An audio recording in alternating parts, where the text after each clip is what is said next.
Well, as Paul Harvey would say,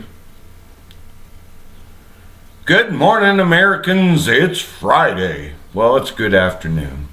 But it is a TGIF day. And I hope everyone out there is having a wonderful Friday. And I have yet to get my videographer up here to start taking up close videos of me, although you probably wouldn't want to see that. So anyhow, on this Friday, I want to post another opinion piece. Would that be called an op-ed, since I go by the nickname of Edward, or Ed? Op-ed. So anyhow, today I read a very well written, and I promote everybody to go out there and read this. And it was from the New York Times, and it was an opinion by Stephen Ratner, and it's about our economy.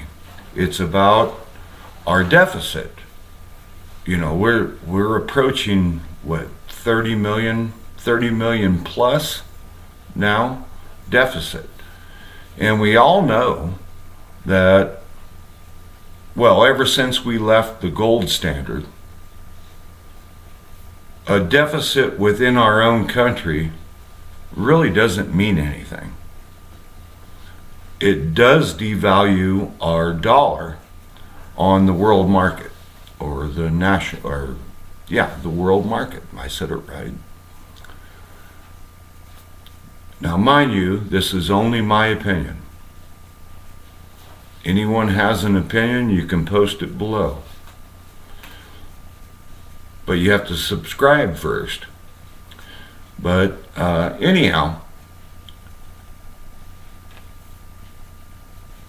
the devaluation of our currency through deficits isn't a bad thing. It's actually not a bad thing,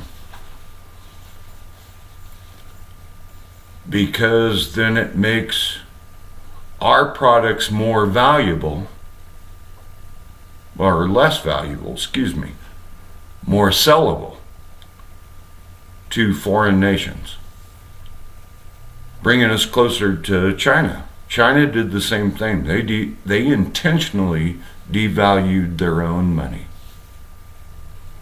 so that they could sell cheap things here. If you go to Dollar General or Dollar Tree or wherever, I bet you anything more than 50% of all those products were produced in China.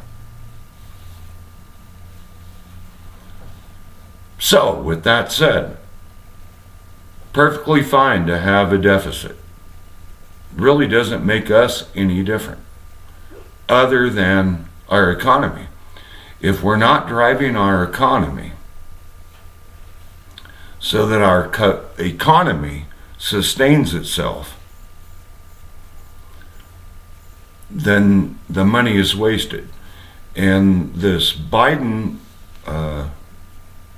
Mr. Joe, Prez Joe, has gone after I think, a long list, and along with Gavin Newsom, of our governor of California, are pressing a pipe dream. Instead of promoting our economy, they are stifling it, or stymieing it. Both words pretty much mean the same. A deficit spending is only good if it promotes our economic growth within the United States. What happens outside the United States or our exchanges with other nations outside the United States pretty much is irrelevant. Absolutely irrelevant. Oh, and there was a thing on the AARP. What is a person that talks with their hands? So, I'm adamant about this. Our deficit continues to grow, and we have an agenda based on the current administration to promote things that can be done in private sector and will be done. Private sector always has a way of figuring out what the next step is, far before our government does. And the investments that go in to these technologies, or whatever you want to call them, really upset me, because I know the way government funds are spent, and the quote-unquote help that our government gives us is not help. Things within the private sector happen more efficiently and more effectively than anything the government can sponsor, because there's so many people that want to get their hands in the pie, and all they want is money. They don't want to better our worth or our value. So, anyhow, that's that. Second big disagreement is, what part of illegal alien don't people understand? We have hundreds of people being sent to San Francisco, New York, even in the ritzy places of Florida, that are illegals. And what do we give them? We give them food. We give them lodging. We give them internet. We even give them big screen televisions with whatever you want to call it, Sony play boxes or Nintendo, whatever it is, games. We give them games. We give them medical treatment. And how many people within these big cities, whether it be Los Angeles, San Francisco, Sacramento, New York, Chicago, are homeless, and they don't get any help? Zero. Nada. In Spanish terms. But we're allowing people in our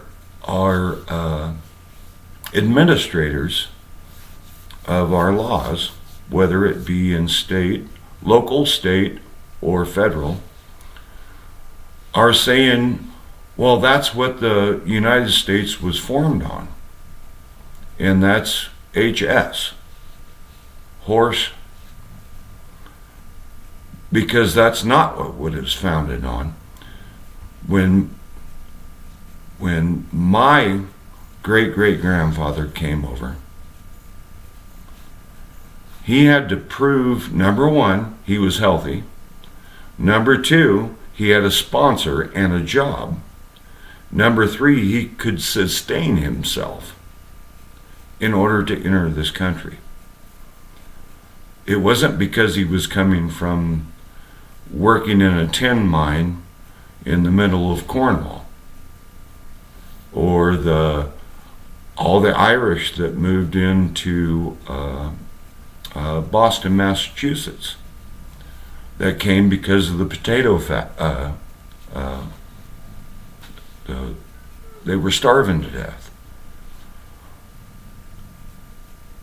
they still had to prove their worth to become American citizens. But all those people became American citizens. And if anyone's going to be more upset about Hispanic or Honduras or wherever they're coming from, because a lot of people are even coming from the Czech Republic or what have you, flying into Mexico knowing that they can walk across our border and then be taken care of. 100%.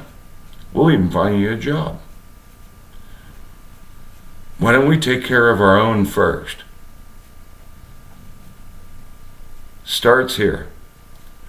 And then if we want to be polite to other nations or peoples or individuals, let them prove their worth to become American citizens. Which leads me to the next one. This fentanyl. Fentanyl, 100%, there's no argument. I've read so many articles about this. Fentanyl, 100%, is coming across the border, being walked across the border or run. And it's killing our citizens. It's killing our kids. And even through education, kids aren't listening. They're still doing it, or unintentionally doing it, thinking they're buying some other kind of whatever you can buy now item. I've been out of that game for almost 30 or 40 years now, but it's killing our kids. We need to do something about this, and the way to do it is secure our borders. And the number one job, look at the preamble of the Constitution of the United States, provide for the common defense. Period. They have to secure our borders. No one illegal should be allowed to come into this nation. They can apply, and we can give them permission to come in. But no one should be allowed to illegally enter this nation. Period. So, with that, I was going to, I don't even know how many minutes I got left. I only have a minute and a half, and I didn't have a song prepared. So maybe what I'll do right after this posting is I'll post you a little song. Ta-ta, bye-bye, adios.